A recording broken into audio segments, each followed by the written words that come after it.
Hello friends, my name is Vaidehi Patel, Ashwamegh Vidyalaya. बच्चों, हम आज सेक्शन डी देखेंगे। हिंदी रिवीजन में सेक्शन डी पहले देखेंगे और इसकी मैं आपको पीडीएफ भेजूंगी। आपको आपके निबंध की नोटबुक में लिखना है। बाद में सेक्शन ए और बी दोनों का रिवीजन में आपको, और सी, इन तीनों का रिवीजन में आपको भेजूंगी।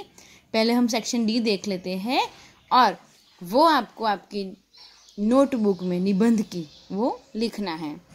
तो पहला है दिवाली। दिवाली हमारे देश का मुख्य त्योहार है। छोटे बड़े, गरीब अमीर, सबके लिए यह आनंद का दिवस है। दिवाली के कुछ दिन पहले से ही लोग अपने घरों की सफाई करने लगते हैं।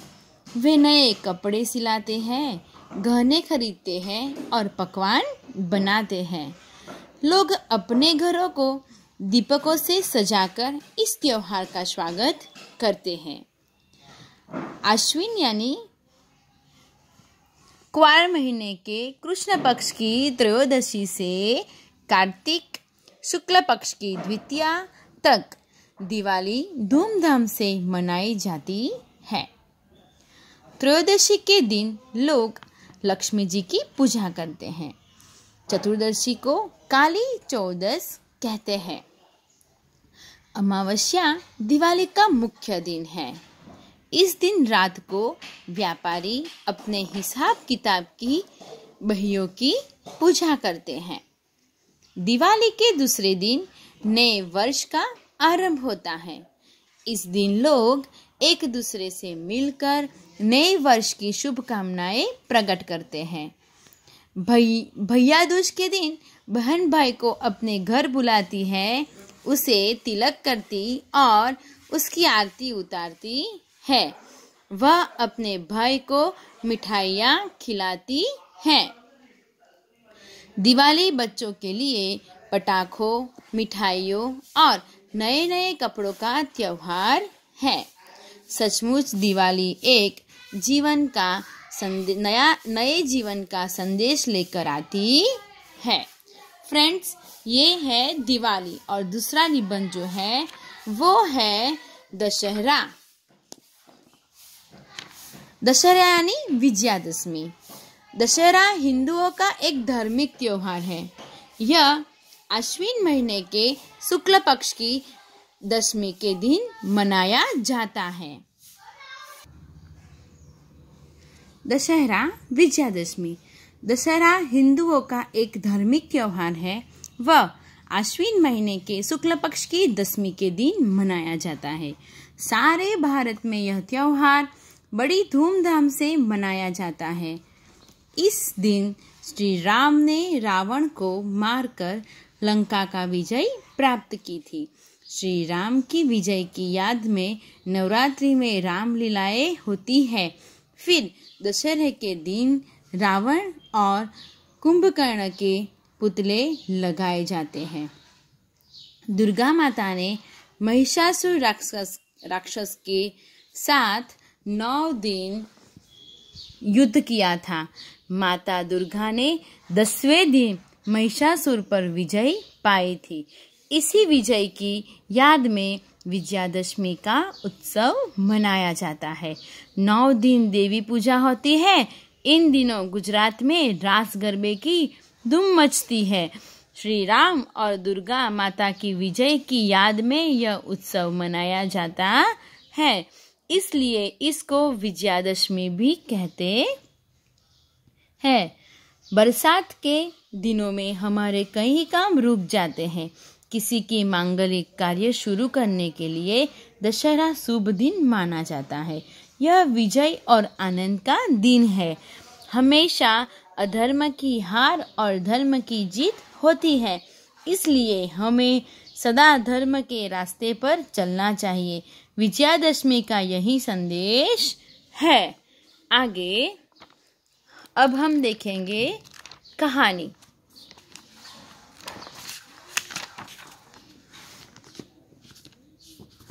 एक लकड़हारा जंगल में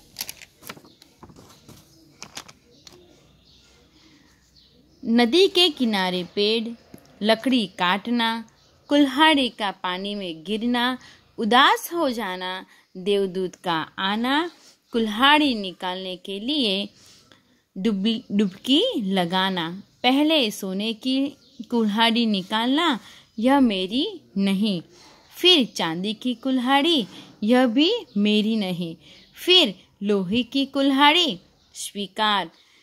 लकड़हारे की ईमानदारी पर देवदूत खुश। सोने और चांदी की कुल्हाड़ियाँ भी इनाम में दे देना सीख। तो उसका शीर्षक है ईमानदारी का फल अथवा लकड़हारा और देवदूत।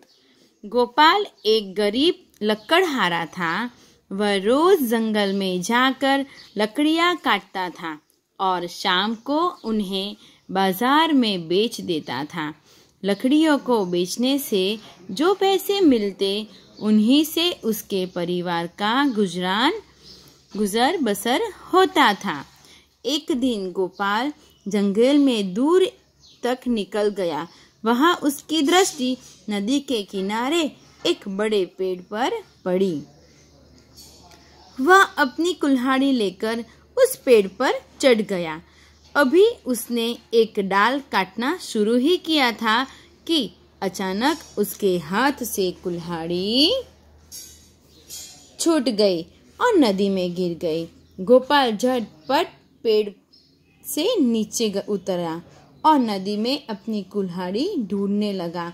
उसने बहुत कोशिश की पर कुल्हाड़ी उसके हाथ न लगी। इतने में एक देवदूत वहां आ पहुंचा। उसने गोपाल से उसकी उदासी का कारण पूछा। गोपाल ने देवदूत को कुल्हाड़ी नदी में गिर जाने की बात बताई।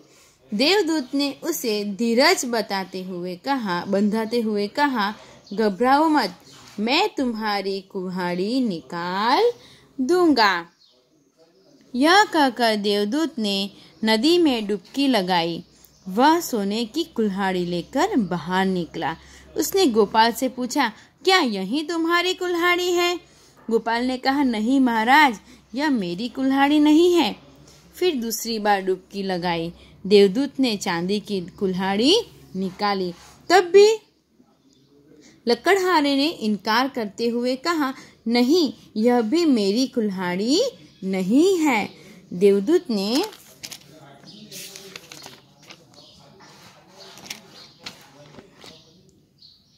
फिर डुबकी लगाई।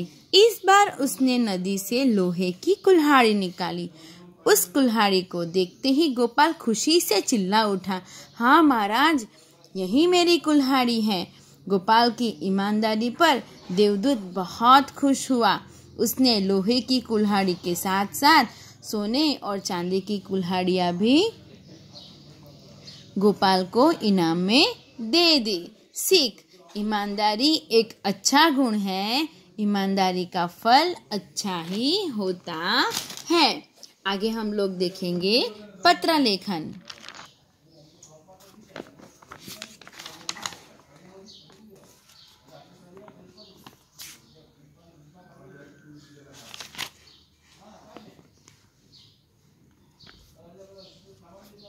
तुम्हारी सखी राष्ट्रभाषा प्रवेश परीक्षा में प्रथम श्रेणी में विशेष योग्यता से उत्तीर्ण हुई है।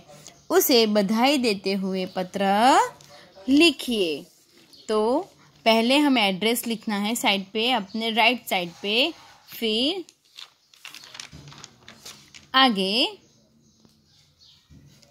प्रिय सखी फाल्गुनी, सप्रेम नमस्कार।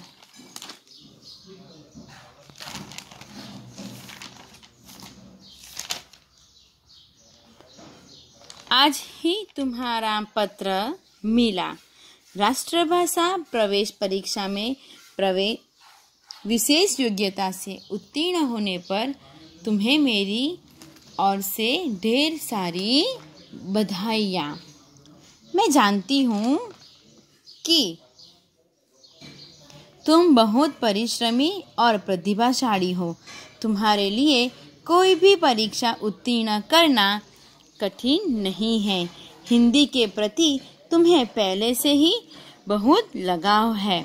स्कूल में ही हिंदी में सबसे अधिक अंक हमेशा तुम्हें ही मिलते हैं। प्रवेश परीक्षा में प्रथम श्रेणी में विशेष योग्यता से उत्तीर्ण होकर तुमने अपने विद्यालय का नाम रोशन किया है। तुम जैसी तेजस्वी सहेली पाकर मैं गर्व का अनुभव करती हूँ।